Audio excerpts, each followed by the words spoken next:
Hello नमस्कार, बहुत बहुत स्वागत है आप सबको। जैसा कि आपको स्क्रीन पर देख रहा होगा, अगर इस तरह के सवाल आपसे पूछा जाता है तो इस तरह के सवाल को कैसे सेकेंडों में सोल्व किया जाता है, आज यही हम बताने वाले हैं। चलिए देखते हैं कैसे इसको सोल्व किया जाएगा। बहुत ही आसान तरीका है। सबसे पहले दोस्तों हम देख लेते हैं कि क्या 12 का हम कोई फैक्टर तोड़ सकते हैं। तो 12 का फैक्टर बहुत सारे हो सकते हैं, लेकिन हमको ये देखना है कि एक डिफरेंस भी होना चाहिए। डिफरेंस कितना होना चाहिए? उन फैक्टरों के बीच एक होना चाहिए। जैसे 12 का फैक्टर अगर हम करते हैं तो 12 का फैक्टर 3 गुने 4 करते हैं, और इन दोनों के बीच जो डिफरेंस है वो एक होता है। अब यदि इस तरह के सवालों में अगर इस तरह से हम डिफरेंस कर पाते हैं, तो अब इस तरह के सवाल का आंसर जो हो जाएगा, यदि यदि प्लस होगा 12 के बाद जो प्लस होगा इस तरह के सवाल में, तो हम जो है बड़े वाले वैल्यू को लेंगे। बड़े वाले वैल्यू जो है यहाँ पे हो जाता है 4, अर्थात इस सवाल का जो आंसर होगा वो क्या हो जाएगा? 4।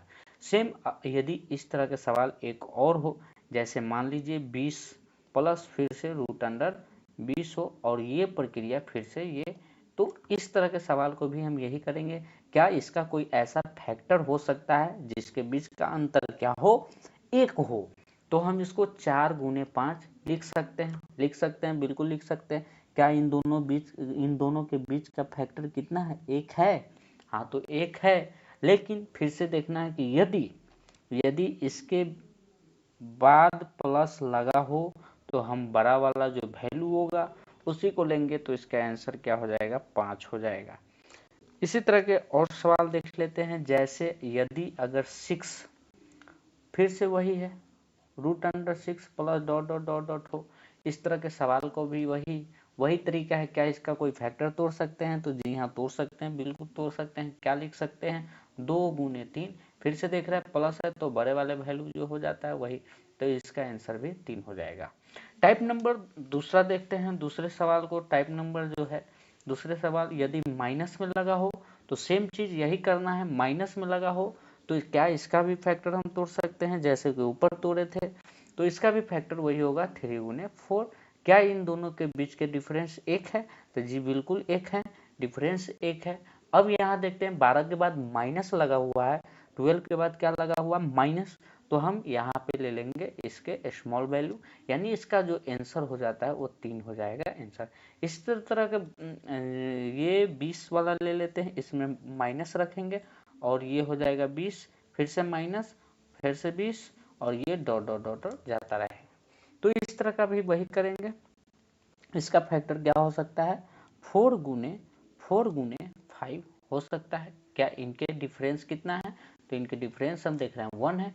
तो क्या 1 है तो क्या इसका वैल्यू कितना होना चाहिए? तो 20 के बाद हम देख रहे हैं माइनस है। यदि माइनस होगा तो हम जो छोटे वाले वैल्यू है वही लेंगे, तो इसका भी आंसर हो जाता है 4 हो जाता है। इसका आंसर यहाँ पे क्या हो जाएगा? यदि प्लस होगा तो 5, माइनस है तो यहाँ पे छोटे वाले वैल्यू 4 हो जाता है। फिर से हम देखते हैं वही सवाल 6 माइनस रूट अंडर 6 माइनस, है ना, रूट अंडर 6 और minus dot dot dot dot लगा हुआ है, वही चीज है। यहाँ पर भी हम वही करने वाले हैं। यहाँ पर क्या कर सकते हैं? तो यहाँ पे इसका फैक्टर तोड़ेंगे तो फैक्टर होगा 2 गुने 3। अब यहाँ देखते हैं यदि माइनस है तो माइनस के लिए हम छोटे वाले वैल्यू को लेंगे, लेकिन सबसे पहले ध्यान रखना है क्या इसके बीच का डिफरेंस एक है, तभी ऐसा हो पाएगा। तो डिफरेंस एक है, बिल्कुल एक है। तो अब हम यहाँ पे इसके छोटे वाले वैल्यू को ले लेंगे। छोटा वाला वैल्यू कितना हो जाता है?